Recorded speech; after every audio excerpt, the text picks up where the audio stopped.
पहले हम आपको चैनल लेके जाएंगे। वहां पे शंघाई तावन तंजीम का सरबराही इजलास हो रहा है और ये 25वां सरबराही इजलास है। 25 साल हो गए हैं इस तंजीम को बने हुए और इसके अंदर जाहिर है इस पूरे रीजन के प्राइम मिनिस्टर्स और प्रेसिडेंट्स हैं जो इस वक्त कॉन्फ्रेंस का हिस्सा हैं। वहां पे नरेंद्र मोदी साहब भी गए हुए हैं और मियां शहबाज शरीफ साहब भी गए हुए हैं। नरेंद्र मोदी 7 साल के वक्फे के बाद शंघाई तावन तंजीम में गए। उससे पहले उन्होंने कभी इसको इस काबिल नहीं समझा कि वो यहां पे तशरीफ ले जाएं। लेकिन अब पाकिस्तान का शुक्रिया अदा करना चाहिए कि इस जंग में पाकिस्तान ने जो बहुत बड़ी कामयाबी हासिल की उसका यह नतीजा है कि अब मोदी साहब को अमेरिका से झंडी हो गई है और अब वो शंघाई तावन तंजीम में खुद तशरीफ ले गए और वहां पे अपने मामलात बाकी सब के साथ पूरे और ठीक करने की कोशिश कर रहे हैं। तो वहां पे जब आज सरबराह एक जगह पे इकट्ठे हुए और पहली तकरीब थी जिसके अंदर स्टेज के ऊपर जाके चाइनीज प्रेसिडेंट के साथ खड़े होके सब सरबराहान वक्तन फक्तन एक एक करके वहां पे उनके साथ हैंडशेक कर रहे थे और तस्वीर बना रहे थे। तो उस वक्त जब हाल में सब लोग मौजूद थे तो वहां पे मियां शहबाज शरीफ साहब से मिलने के लिए तमाम सरबराह खुद आगे बढ़ के मिले और उनको सीने के साथ लगाया और पाकिस्तान को मुबारकबाद भी की दी।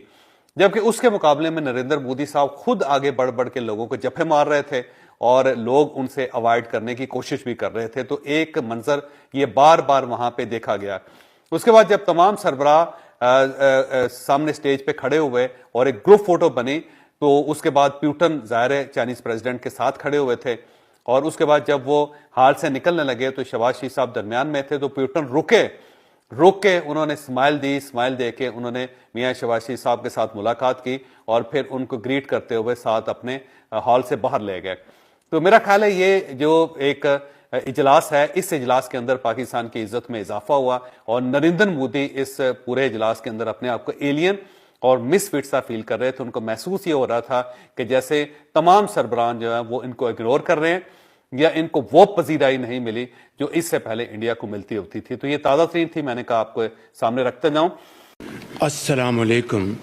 It is my great pleasure to be in Tianjin, a wonderful city that represents China's core values as a connector and bridge of cultures and civilizations. We gather here in Tianjin to reaffirm these values as manifested by our host nation, the People's Republic of China.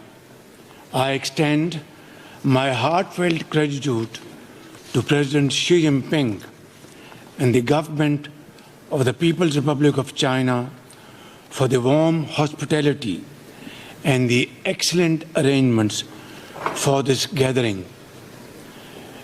It also gives me great pleasure to offer my felicitations and to brotherly country Uzbekistan and Kyrgyzstan as they celebrate their National Day. Mr. Chairman, for us, the SCO is a platform that best represents Pakistan's abiding commitment to regional cooperation and integration. China's successful tenure as chair of the SCO is reflective of President Xi Jinping's sagacious and visionary leadership. Today, China's global leadership is exemplified not only through the SCO but also in landmark initiatives such as GDI, GSI, GCI and Belt and Road Initiative, with the China-Pakistan Economic Corridor known as CPEC as its flagship project. Excellencies, Pakistan has always believed in the power of multilateralism and of dialogue and diplomacy and shunning unilateralism. And yet, to our shock and deep disappointment, the region witnessed extremely disturbing developments during the last few months. Pakistan supports and respects sovereignty and integrity of all SCO members and its neighbors. We respect all international and bilateral treaties and expect similar principle to be followed by all SCO members.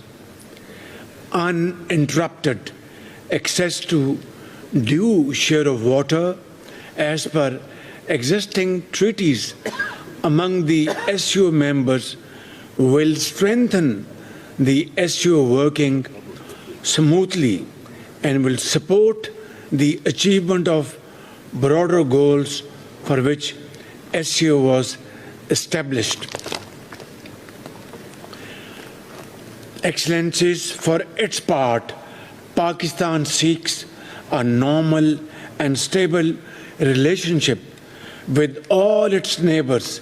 It seeks dialogue and diplomacy over conflict and confrontation. In the meanwhile, we will continue our efforts along with all SCO members and the chairman of SCO to promote peace, progress and prosperity in the entire region, and to ensure lasting peace in South Asia. We call for a comprehensive and structural dialogue to discuss all outstanding and Honorable Chairman, I will request for your kind consideration to lead this dialogue under your sagacious leadership so that we can have its dividends as early as possible. Ladies and gentlemen, Pakistan has always abided by the UN and SCO charters and will always respect the principles that will hold dear to all of us for our collective good. As a peace-loving nation, Pakistan has always advocated dialogue and diplomacy, consultation over confrontation. Ladies and gentlemen, Israel's unjustified aggression against our fellow brotherly member country, Iran, a fellow SCO member state, is condemnable and therefore unacceptable. Mr. Chairman, the suffering and starvation unfolding in Gaza is a festering wound on our collective conscience. We reiterate our call for an immediate end to this gruesome violence and heart-wrenching bloodshed in Gaza. Pakistan has consistently supported the UN-mandated two-state solution, that is, the creation of an independent state of Palestine with pre-1967 borders and Al-Quds al-Sharif as its capital. Ladies and gentlemen, the menace of terrorism, separatism, and extremism continues to pose a grave threat to Pakistan and endanger peace and security of the entire SCO region and SCO family. We condemn terrorism in all its forms and manifestation with fullest force at our command, including state terrorism in clear and unambiguous terms. Those who have long used terrorism for advancing their political interest must know that the world no longer buys this fictitious narrative. We have, ladies and gentlemen, irrefutable evidence of the involvement of some foreign hands in the devastating Jafar Express train hostage incident, as well as countless other terrorist attacks against us in Balochistan and Khyber Pakhtunkhwa province of Pakistan. Ladies and gentlemen, Pakistan has rendered great sacrifices in combating terrorism, not only for its own self, but for the region and far beyond.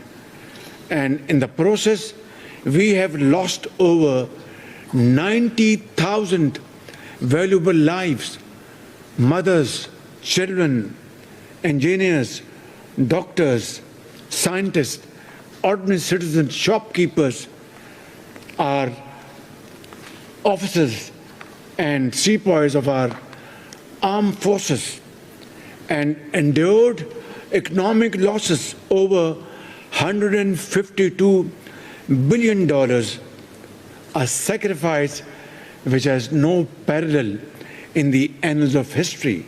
And there cannot be a bigger manifestation of our unwavering commitment to defeat terrorism with the cooperation of all SCO members and the global powers around the globe.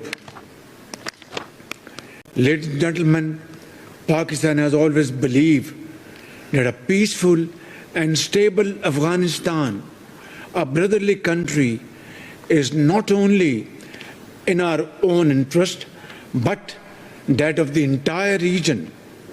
While we remain engaged in building our ties with the Afghan leadership to leverage them as economic partners and good neighbors, we hope that this cooperation with Afghanistan and our trilateral meetings between China, Pakistan and Afghanistan will have positive results in times to come.